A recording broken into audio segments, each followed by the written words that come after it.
on in this process because we see the future of what Bitcoin, of what blockchain means to the entire world. Texas wants to be the centerpiece of that. And so we are promoting it, we are advancing it, but I would say we're providing the platform for those who are involved in blockchain, for those who are involved in Bitcoin, to make sure that they're going to have a location they can come to that does not have the sense of friction that comes along with high regulation. So that makes the ease of business far better, and it promotes that innovation. So we will continue advancing, and Bitcoin and blockchain is the cutting edge of innovation in the world right now. Absolutely. And the ethos of Texas, one of independent thinking and a can-do attitude, aligns really well with the spirit of Bitcoin. So tell us a little bit more about what you have been doing to make Texas Bitcoin country.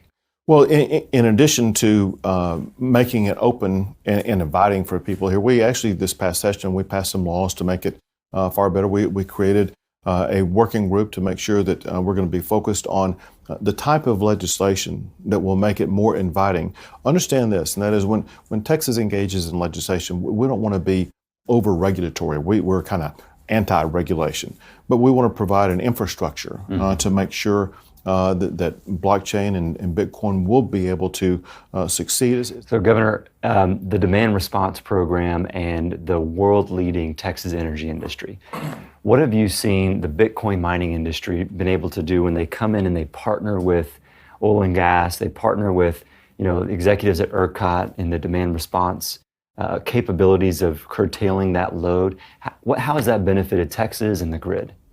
So first, you mentioned demand response, which is kind of a sophisticated knowledge about the way this whole process works that your viewers may not know what you're talking about. Let me explain to that and plug it into what's going on in the grid. When you refer to demand response, generally speaking, what that refers to is that in Texas, for your viewers who may not know, we have an open, independent power grid.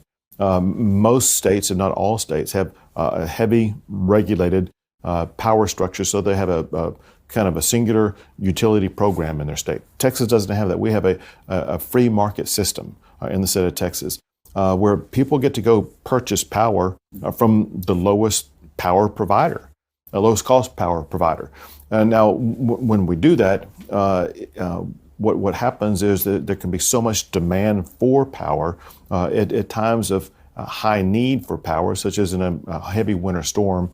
There needs to be a demand response so that people who don't really need power for a few hours or a day or so, they can ratchet back on their power demand. So that's the demand response, so that Bitcoin, those who make Bitcoin or Ethereum, whatever the case may be, listen, a few hours of lost power is not going to destroy their business, whereas it could with a hospital or something like that. So here's the way that it works, and that is, with all of the Bitcoin miners in the state of Texas, it is good for our power grid system in this sense, and that is it creates more demand on an ongoing basis, and that provides the investment incentive for power generators to come invest more to create more power in the state of Texas, while working at the same time where the Bitcoin miners are able to ratchet back if there is a need for surplus power to keep essential services online. And so it works hand in hand.